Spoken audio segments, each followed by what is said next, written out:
C'est comme les dents de la mer. On a fini la prière, tzaddik, nous. Ça y est, c'est fini la prière. Ah, tu sais, c'est tzaddik qui récupère Khalé. Boker Tov, Shavua Tov, Chodesh Tov, Siman Tov, Mazel Tov, Lechaim Tovim Shalom en ce dimanche 22 du mois de mai et 21 donc du mois de Iyar. Lechaim Tovim Shalom Hashem Rof Echa. On continuera notre série pour le 9e cours, tu te rappelles? On est au 8e, je crois. 8e, hein, c'est ça, 8e. Alors c'est le 8e cours sur l'origine du mal, une série de cours à voir et à revoir, puisqu'on continue donc avec cette série pour le 8e cours. Ce matin, Be'ezrat Hashem Itbarach, Shiur acheté par, dans notre liste. Patience, patience, chers amis. Ok, Gilles Alouche pour la Refoua Shlema de Messaoud Ben Avraham, pour le mariage de la réussie de David Ben Avraham. Bracha Ba'atzlacha, Yeratzon que Zchut HaTorah Tagen Bado Bechol Asher Lo. Merci d'avoir acheté ce shiur, Bezrat Hashem, beaucoup de bonheur. Atzlacha Ba'alvacha Bechol Maaseh Yedechem. Et donc une grande refoua shlema pour toi, Messaoud Ben Avraham. Un beau mariage avec Zivug Agou David Ben Avraham. On pensera à la refoua shlema Bezrat Hashem de Morat Miserata Bat Efrat Miriam Yana Ben Esther Chayil Bracha Bat Visnei Sharon. Yenon Chay Ben Routir Chaya Ruchama Esther.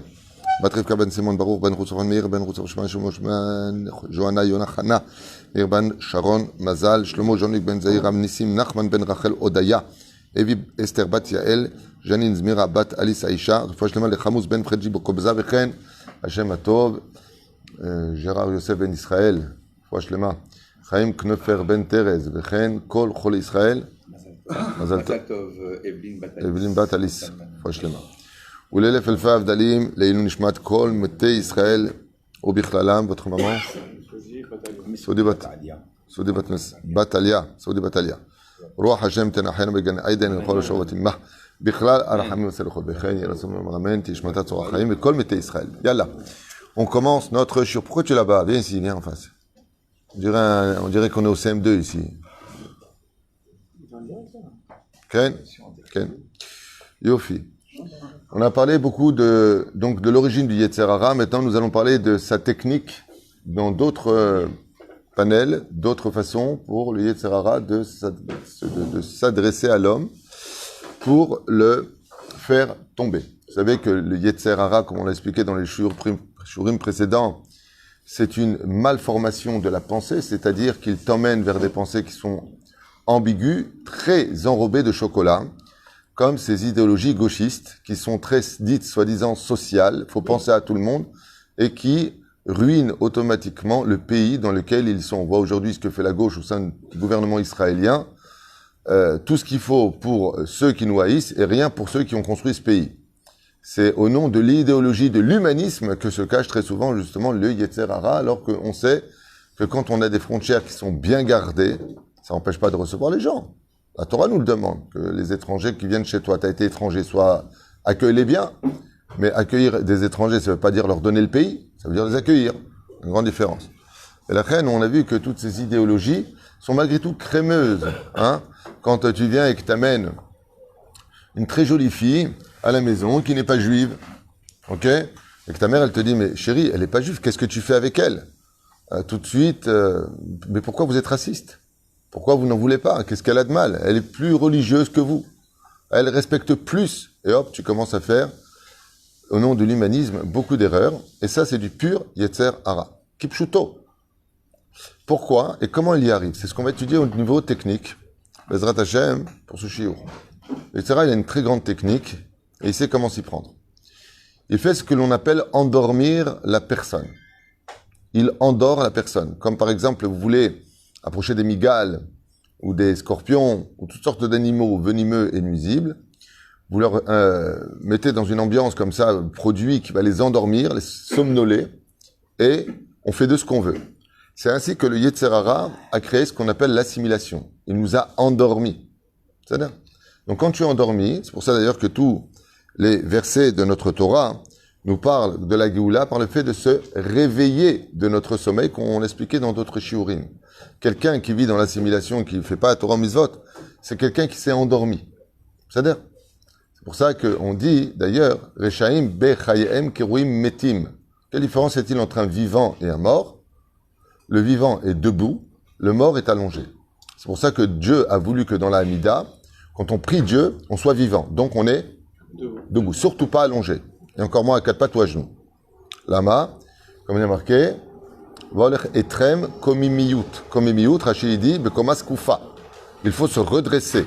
Quand tu parles avec Dieu, Dieu il veut parler begova enaim. Dans l'humilité de Dieu, vous voyez que on voit Hachem comment il se comporte avec l'homme. Il veut même pas qu'on le vouvoie, on le tutoie. Baruch ata Hachem, pas Baruch atem Hachem. D'accord? Dieu, en plus de ça, panim el panim. En réalité, ce que veut Hachem, c'est pas simplement qu'on se tient devant Dieu. Akadosh Baruch Hu, il veut qu'on fasse très attention et qu'on ne se comporte pas comme des animaux.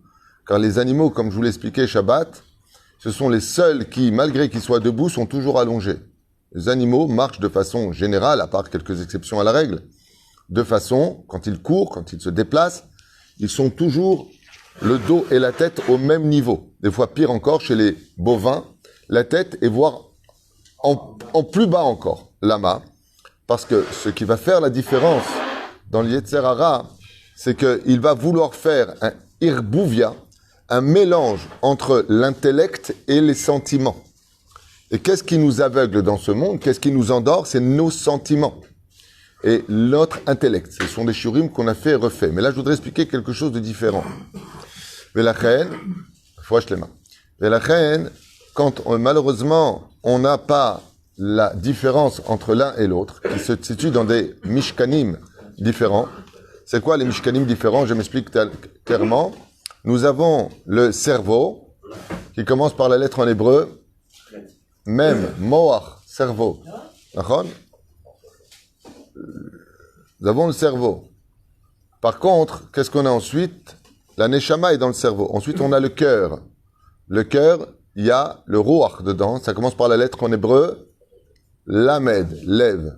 Ensuite, on a le kaved. Le kaved, c'est le foie. Dans le foie se trouve le nefesh, qui est Adam ou nafesh. Le foie, c'est le nefesh. Qu'est-ce que veut Akadosh Baruch Hu? Quand on se tient droit, on devient meler, c'est-à-dire ani sholet à la rigishut sheli. Je suis sholet. Par contre, les animaux, comme eux, ils sont allongés, vous verrez que le cerveau chez eux est au même niveau que le cœur et que le foie. Quand ils sont allongés, la tête est d'un coup au même niveau. C'est pour ça d'ailleurs qu'Alpi Kabbalah, comme l'enseigne le roi Salomon, Al titen arbe shena le af apecha. Ne donne pas trop de sommeil à tes paupières. Pourquoi le sommeil est-il négatif dans la Torah? Pas trop. Dors juste ce qu'il te faut pour te reposer et relève-toi. Koumi ori shirdaberi. Lève-toi en chantant l'honneur de Dieu. Parce que quand tu dors, ton cerveau, il est au même niveau que le cœur et que le foie. Et si vous regardez bien à l'envers, c'est-à-dire quand je les mets en face, l'un de l'autre, je peux lire Melech, mais je peux lire aussi Kalam, qui veut dire Kloum, rien. D'où l'importance de faire extrêmement attention. Le mot Melech à l'envers veut dire aussi Kloum. Et pour cela, nous allons, Bezrat Hashem, avoir une ordonnance de la Torah de se tenir face à lui. Le Olam Yargiz Yetzeratov al Yetzerara dit la Gemara dans Brachot, entre autres, que à tout jamais un homme devra exciter son Yetzeratov sur le Yetzerara, Pérouche d'avoir le mettre debout. C'est pour ça que on emploie souvent d'ailleurs quand on est tombé, le Yetzerara m'a mis KO. Et quand on est KO, on est debout ou on est allongé? On est allongé. Pourquoi? Parce qu'il a gagné son combat en te mélangeant l'intellect au cœur. Et quel est le problème des deux? Alors je vous donne un lapsus extrêmement important à retenir à vie, mais vraiment à vie, c'est de calmer ce que vous êtes. Je m'explique. Toute la base de toutes nos défaillances, tous les problèmes que nous avons sont générés par la colère intérieure, par la nervosité. Si les gens étaient tous plus calmes, plus sereins, ils vivraient beaucoup plus de discussions et trouveraient beaucoup plus de solutions que de se maudire et se frapper dessus. Le problème qu'on a, c'est qu'on est devenus animaux. Prenez ça très au sérieux. C'est-à-dire qu'on ne sait plus comment recevoir les informations que nous avons. On prend tout à cœur, on prend tout avec le regesh, on le mélange à l'intellect, donc on donne une suite logique de réactivité, mais mélangé au cœur. Ce que ça fait un court-circuit au niveau de la Kabbale, c'est quand la Neshama se prend pour le roi. Et c'est une catastrophe. Ou pire encore, et c'est ce qui se passe à longueur de journée dans les couples, c'est quand le Ruach se fait passer pour la Neshama. C'est-à-dire que je laisse penser mon cœur au lieu de laisser penser mon intellect. Ça veut dire que si je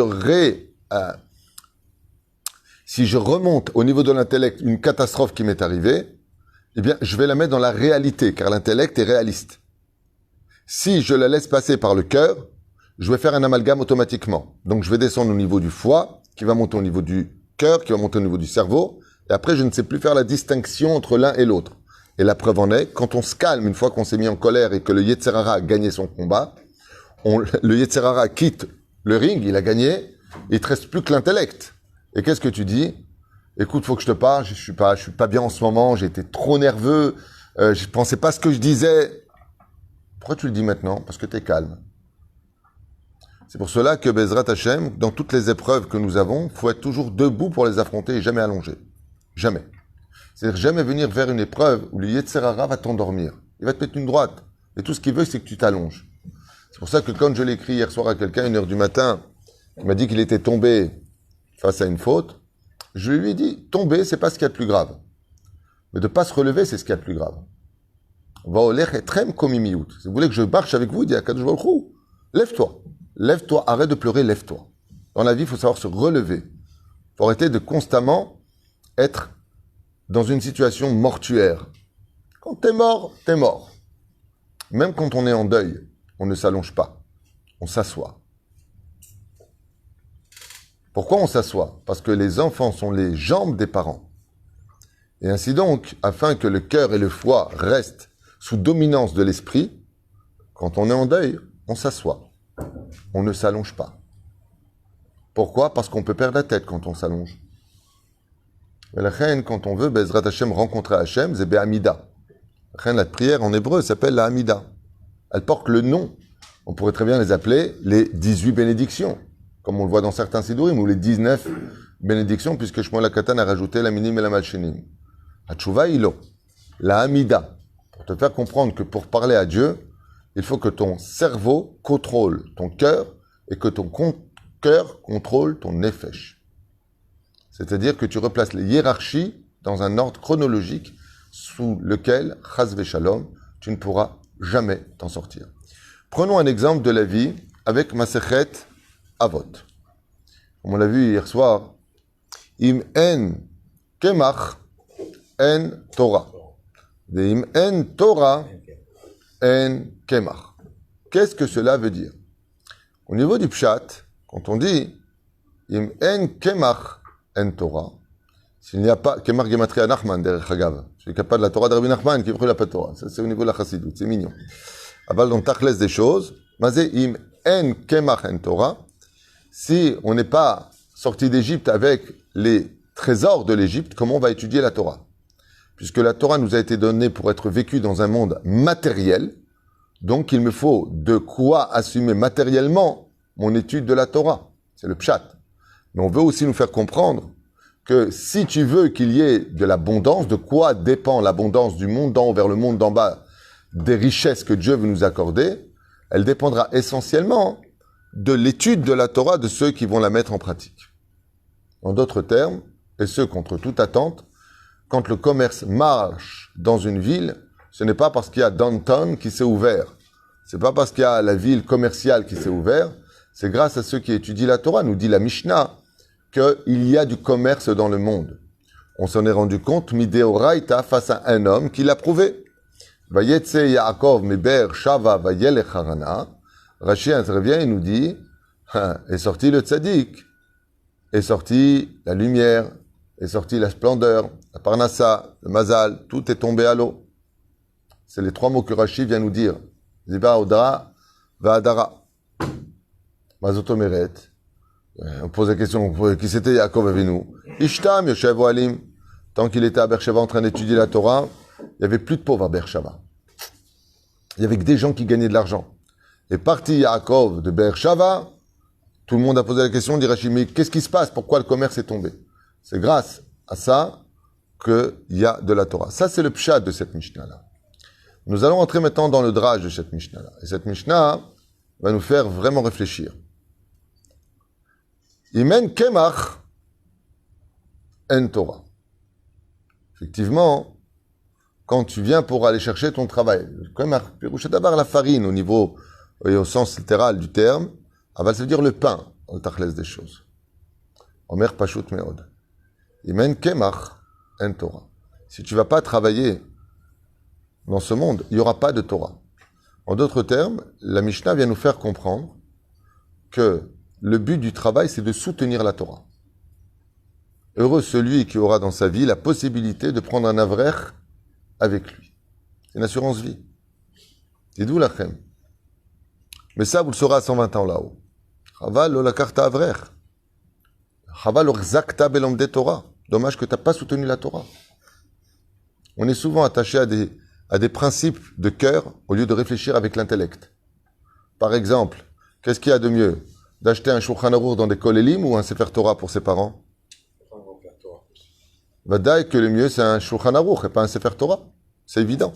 C'est Katoub le Shulchan Aruch meforash. Mieux vaut acheter un Shulchan Aruch qu'un Sefer Torah pour ses parents. Tout simplement parce que le Sefer Torah, on va sortir une fois tous les 15 ans. Parce qu'une fois qu'on l'a sorti la première année, après il fait le tour, comme dans tous les synagogues, il y a 17, 20 Sefer Torah, si on le sort bichlal. Oui. Tandis que le Shulchan Aruch, on le sort tous les jours et ça fait vivre et éduquer les Juifs à faire la Torah et les mitzvot. Seulement, qu'est-ce que font les gens? Au lieu de poser la question au rabbanim, qu'est-ce qu'il y a de mieux à faire? Est-ce que c'est mieux Sefer Torah ou un mikvé? Pose la question. Non. Oh, non, moi, pour ma mère, pour mon père, non, tu comprends, moi. Mais toi, tu connais rien. Toi, t'es bien gentil, mais toi, tu suis ton cœur. Et ça, c'est du Yetzer Hara. Donc, on sera mikvé dans le nouveau binyan. Zainyan, Shadam, il y a ces machou qui soient tous les jours moïl. Mais on suit le cœur. Alors, je m'explique. Comment le Yetzer Hara, il opère? Écoutez bien ce chidouche du Rav Ovadia Yosef. Il dit, Imen Torah en kemach. D'accord? Im en kemach en Torah. On a fait un cours sur les ségoulottes pour gagner sa vie. Celui qui veut devenir très riche, c'est Pashut Meod, chez Asok Batorah. On a posé comme ça, je vous répète un petit peu ce que dit le Rav Ovadia Yosef. On a posé la question, comment se fait-il qu'avant, on vivait mieux qu'aujourd'hui? Vous vous rappelez avant? Pour ceux qui ont dépassé les 50 ans, ils pourront tous vous dire qu'on avait beaucoup moins qu'aujourd'hui, c'est vrai. On n'avait pas de portable, Baruch Hashem. Il n'y avait pas de portable, il y avait des cabines téléphoniques. Il n'y avait pas tous ces systèmes de pango, on mettait des pièces. Mais qu'est-ce qu'on vivait mieux? Qu'est-ce qu'on était heureux? On avait des voitures à manivelle, fallait lever avec la main la vitre. Qu'est-ce qu'on était bien? On était vraiment bien. On s'en fichait que sa voiture elle soit automatique ou pas. Ce qui compte, c'est qu'elle roule. On était fiers d'avoir sa petite voiture. Elle ne démarrait pas, elle faisait très seule. Non, toi, t'es trop vieux, toi. Tu parles du western, la manivelle pour démarrer le moteur, elle m'a sorti. Ah ouais? Oui, non, d'accord, mais dans les années 1800, fin 1800. Tu vois. Non, mais attendez, vous allez me raconter votre vie ou quoi, là? Je m'en fiche, c'est ça. Parce que quand le Hadim me raconte comment la voiture l'a achetée en 1960. Ils vont croire que c'est une maison de retraite, ici. Tov. Mais la reine, on avait, moi je me rappelle, on avait un skateboard, on avait un ballon. Qu'est-ce qu'on était heureux. On inventait nos jeux. Mais oui, on était bien. Aujourd'hui, on a tout. Et tout le monde est malheureux. Il n'y a jamais eu autant de suicides qu'aujourd'hui. On a posé la question au Rav Ovadia Yosef. Comment se fait-il, et c'est vrai qu'avant, si on revenait à l'époque des années 80, il y avait de l'argent partout en France. Dans le monde entier, les gens étaient bien. Bon, il y a toujours eu le tiers-monde.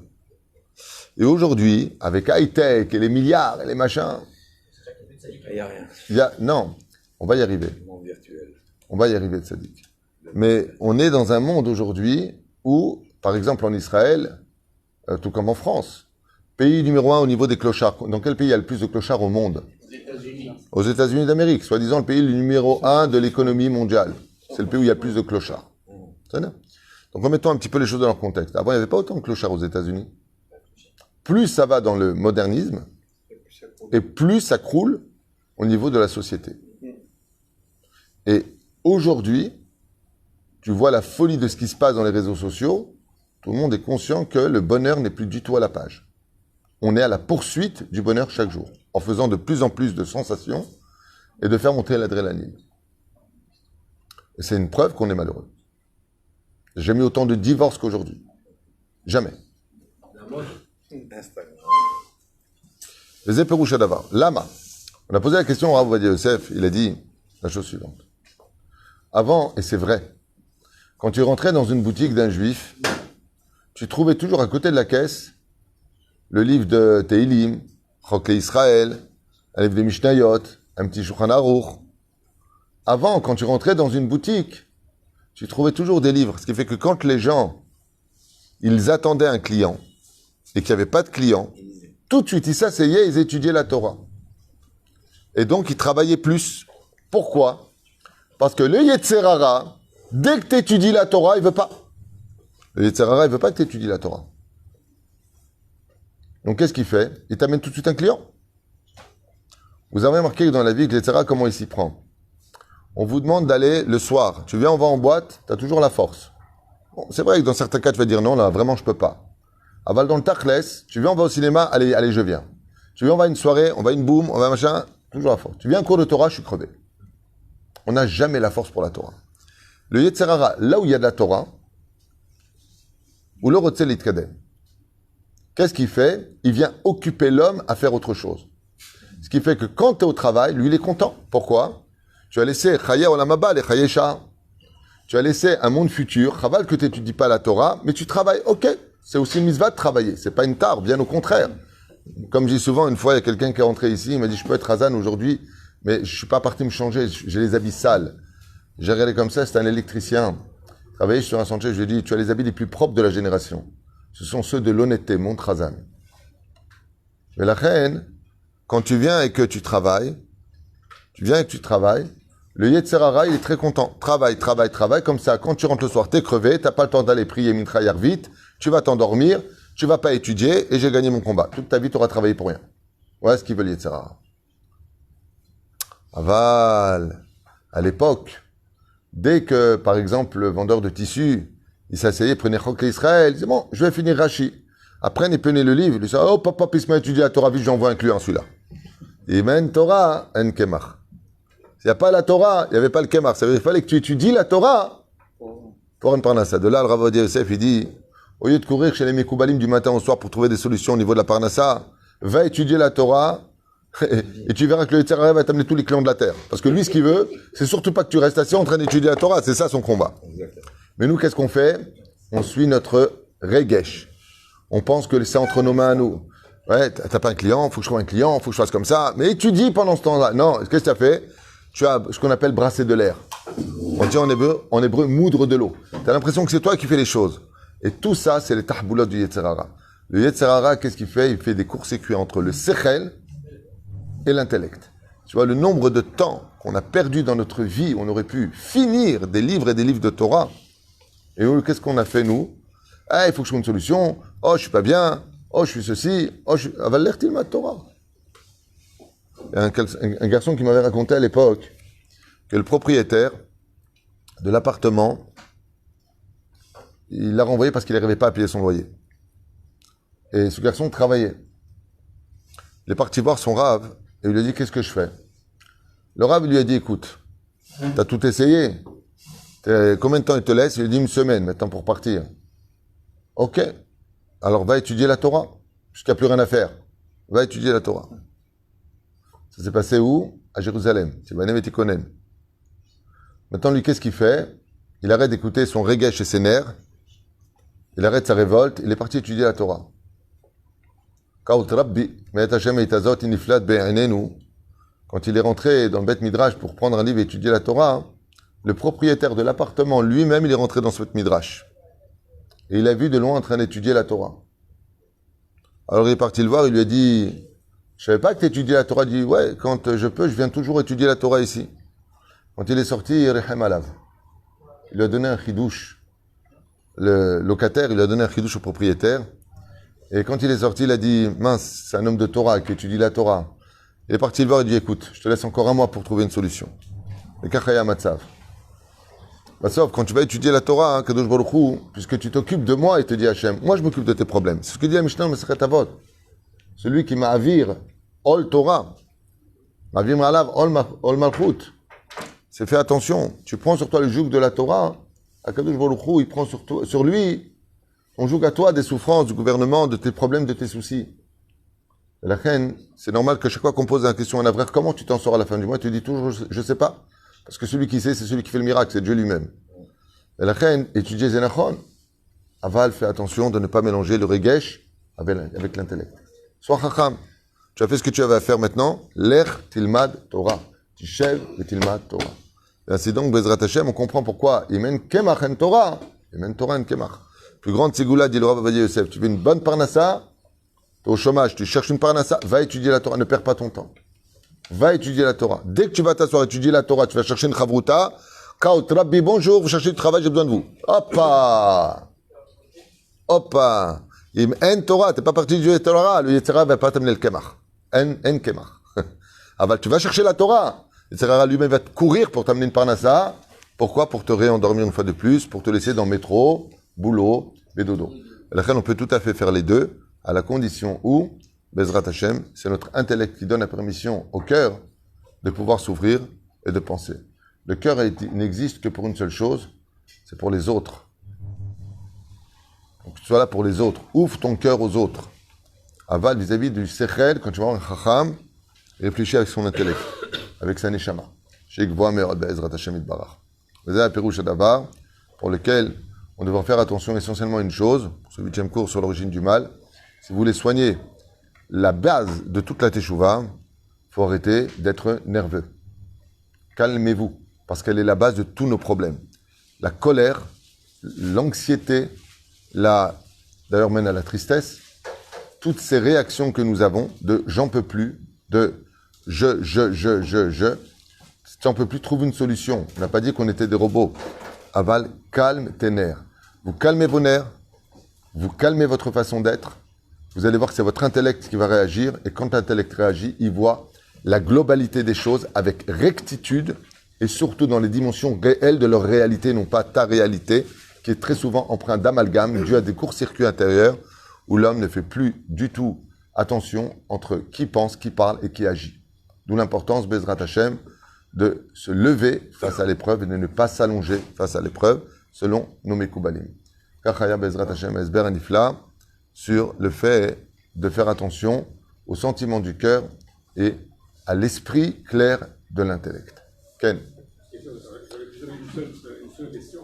Ken. Celui qui étudie la Torah tout le temps, il est plus dans le monde, complètement à l'extérieur. Alors, celui qui étudie la Torah est marqué, ça fuse les mochines. Ça veut dire que ça rend l'homme très intelligent, la Torah. Ça le rend sage.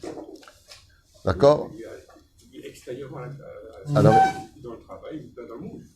Tout à fait. C'est pour cela qu'il n'y a qu'une tête face à 248 membres. Tu vois, quand on a un problème, nous, dans le travail, on va voir le Rav Kanevski à la Vachalom, le Rav Steinman, le Rav Obadia Yosef, le Rav Mordechai Eliyahu. On allait voir les Gdolim. Eux sont la tête. Inachinami, dans un membre, combien tu as de membres? 248, combien tu as de têtes? Une.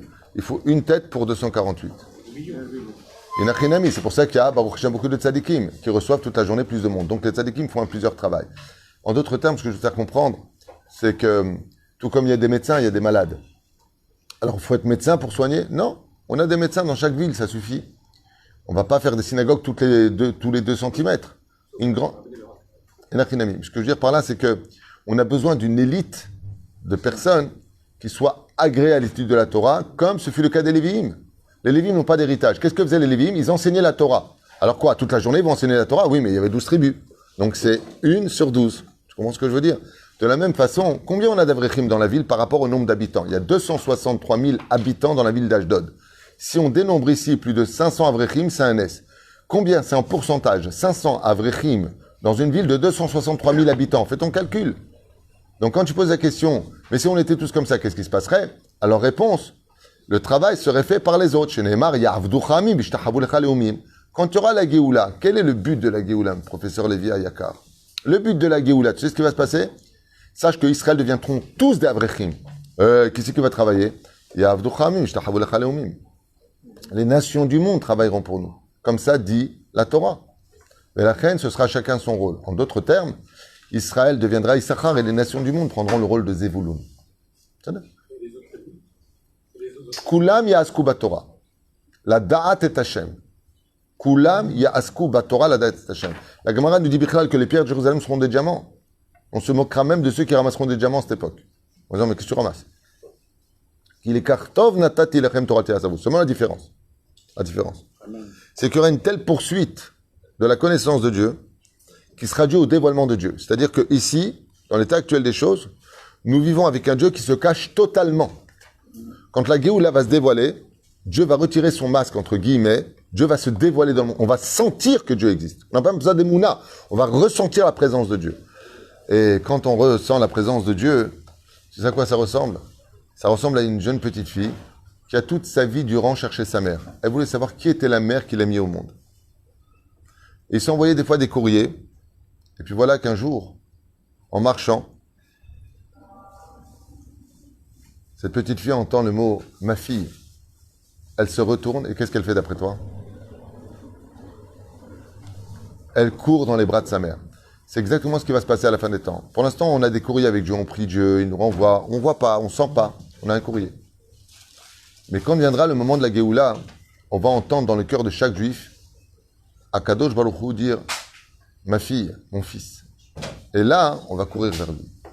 En d'autres termes, il n'y aura pas besoin de dire à une personne « tu viens étudier ». Il courra de lui-même étudier pour connaître Hachem. Non, absolument pas. Je parle de choses réelles. Le Dimayon que tu viens de faire allusion, c'est aujourd'hui. C'est ce que dit le Télim du roi David 126. Az, donc aujourd'hui. Aïnou kecholmim. On était comme des rêveurs. Mais maintenant, on est bien réveillés. Le monde dans lequel on vit, c'est le monde où on est endormi par les Yetzirah. Donc, on est des rêveurs. Le Dimayon, c'est vraiment que tu dis ça parce que tous les morts cliniques qui sont venus de l'au-delà disent on vit dans un Dimayon. Là-haut, c'est réel. Quand viendra Bezrat Hashem, non pas le côté métaphorique de ce qu'on vient de dire, tu verras que ce sera réel. Pourquoi il y a de plus en plus aujourd'hui de sang qui se crée, tous ces matnassim que tu vois autour de toi. Atidim liot bate midrashot shelmidu Torah kulam. Tout le monde cherchera à étudier la Torah. Chez Nehemar, comme le dit le verset d'ailleurs, batim ale aretz dea Hashem. Ça veut dire quoi? Répète après moi en français. Batim ale aretz, et la terre sera de la connaissance de Dieu. Mais la connaissance, elle ne s'acquiert que par l'étude. Oui? Il y aura une telle proximité entre l'homme et Dieu que tout le monde deviendra d'Avrechim. Et tout le monde fera tchouva. Et tout le monde fera Shabbat. Et tout le monde sera Bezrat Hashem dans un monde de lumière. Dordéa. On les aura dépassés amplement.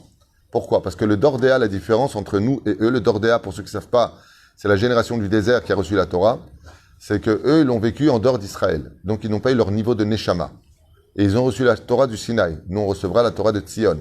Ki mitzion titze Torah od barachem Yerushalayim. D'où la grande différence entre l'un et l'autre. Heureux celui qui vivra ces grands moments sur la terre d'Eretz Israël et surtout pas à Dubaï. Arrêtez de vous installer à Dubaï, vous êtes devenus fous, quoi. À Dubaï. Vous connaissez la phrase à Dubaï. Shem Yishmor Verachem. Eretz Israël n'a pas de prix et il n'y a pas plus beau qu'Eretz Israël. Et chaque juif a pour destination de s'installer à Dubaï. Il y a de plus en plus de juifs qui partent à Dubaï. Tafsikum ashtuyot shelachem. Asur alechet litiashev bagalut. Olim bagdushav le yurdim. Israël n'a pas à être comparé à aucun pays, surtout quand Dubaï a été complètement artificiellement construit. Il n'y a rien de naturel à Dubaï. C'est très bien au niveau des techniciens ce qu'ils ont fait. C'est très beau pour les yeux, mais ça n'achète pas le monde futur. Donc arrêtez de construire des mikvaot là-bas et des bâtés sefer là-bas et des shtuyot. Arrêtons de nous complaire dans la galoute parce que sachez une chose, je vous le dis à voix haute, ça ne fait que retarder la Géoula et on a choisi de l'argent ou un bien-être face à la Torah pour lequel aujourd'hui de plus en plus d'étrangers viennent s'installer ici. Il ne faudra pas s'étonner si ça continue comme ça d'avoir un gouvernement ou russe ou arabe pour diriger le pays à cause de cet égocentrisme de vouloir s'installer pour trouver son petit bonheur. Je ne juge personne, mais ça suffit d'aller au Maroc, de s'installer là-bas. Si vous avez besoin de parler de ça, je comprends. On n'est pas là pour juger, on est là pour s'aider. Aval Behemet, la Géoula est très proche, et Zélo Tov, Zélo y a fait de laisser tomber Eretz Israël pour aller s'installer ailleurs, et qui veut pour le commerce, pour là-bas parce qu'il n'y a pas d'impôt, je comprends, c'est-à-dire, il s'arrange. Aval, quitter Eretz Israël, En kmo Eretz Israël, Zavat Chalav Udvash, et si le combat est difficile ici, alors ne nous allongeons pas. On se tient tous ensemble, Bezrat Hashem, parce qu'il paraît, il y aura peut-être des prirotes au mois de septembre s'il n'y a pas la Géoula d'ici là. Ve'az, Bezrat Hashem Itbarach, tous ensemble, si vous êtes tous ici, on pourra enfin avoir ce qu'il nous faut, un gouvernement qui respecte la tradition juive pour préparer le terrain. Melech HaMashiach Tzidkenu Mimera B'Menu. Amen ve'amen.